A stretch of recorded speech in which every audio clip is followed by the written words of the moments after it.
I've seen a lot during my time on the police force, but there's one call that still haunts me. We were dispatched to a scene in a hilly area, a place where you had to descend a long staircase to reach the house. It was late, around midnight. When we arrived at the house, the first thing that hit me was this strange metallic smell. As we stepped inside, we were met with a horrific sight. Blood splattered everywhere. It was one of those scenes that turns your stomach.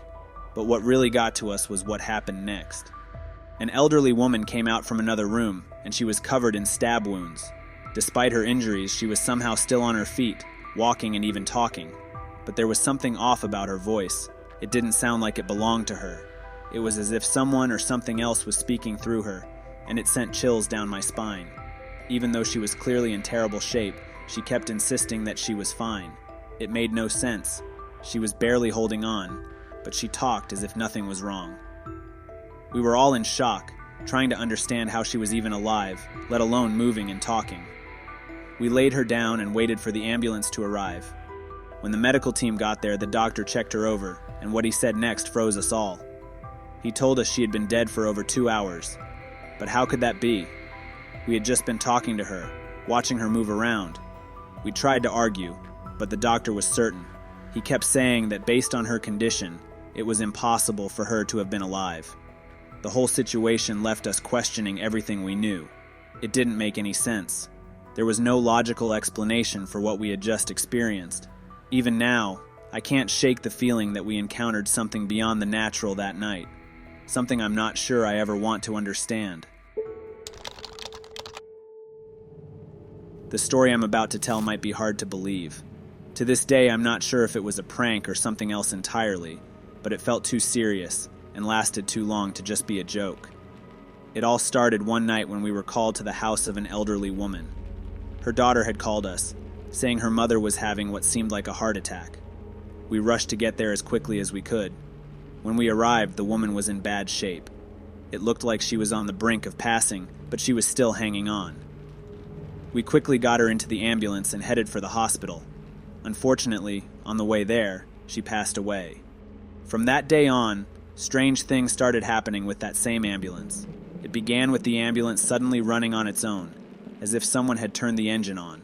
The lights would start flashing, or the siren would blare without anyone touching it, and then it would just stop as suddenly as it started. These incidents were unsettling, but at first we thought someone might be playing a prank on us. But as time went on, it became clear that no one was behind it. These strange occurrences continued for about 2 months. It wasn't constant, but 2 or 3 times a day, the lights would suddenly flash or the siren would go off, always when the ambulance was just sitting there, not in use. Sometimes it would even happen while we were on a scene, right in the middle of attending to someone. Oddly enough, it never happened while we were driving. The ambulance never malfunctioned when we were transporting someone or on our way to a call. But every time the ambulance was idle, we were on edge, waiting for something weird to happen. After about 2 months, the strange activity just stopped. We still don't know what caused it. Maybe it was the spirit of that woman, or maybe something else. All I know is that it was an experience none of us will ever forget. I'm a paramedic, and there's one night I can't forget. It was a regular shift when we got a call about a car accident. The dispatcher told us several people were hurt, but luckily, none of the injuries seemed life-threatening. It sounded like a routine call, nothing out of the ordinary. When we arrived at the scene, I noticed an old man already there, helping the victims. He was calm, speaking to them softly, trying to keep them from panicking. His presence was comforting in a way I can't quite explain. As I got closer, the old man started telling me what had happened, and he offered to help. He mentioned that he used to be a paramedic, and I could tell he knew what he was doing. I was thankful for his help, so we worked together to treat the injured. We moved quickly, and the old man stayed with the victims the whole time, talking to them, keeping them calm. Before long, we had everyone ready to go, and they were loaded into the ambulance. The police had arrived, and the scene was under control. As we were wrapping up, I wanted to thank the old man for all his help. He had been a huge support, and I felt like I needed to let him know how much I appreciated it. But when I looked around, he was gone. I couldn't see him anywhere. I asked my colleagues where the old man who was helping us had gone. They looked at me strangely and said there was no old man, just us.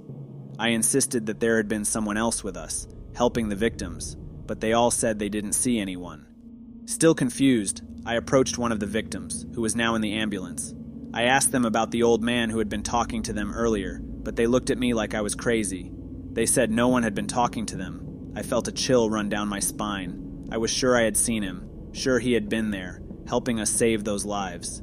But now it seemed like he had never been there at all. I still don't know who or what that old man was. Maybe he was a ghost, or maybe something else. All I know is that I'll never forget the night he vanished without a trace.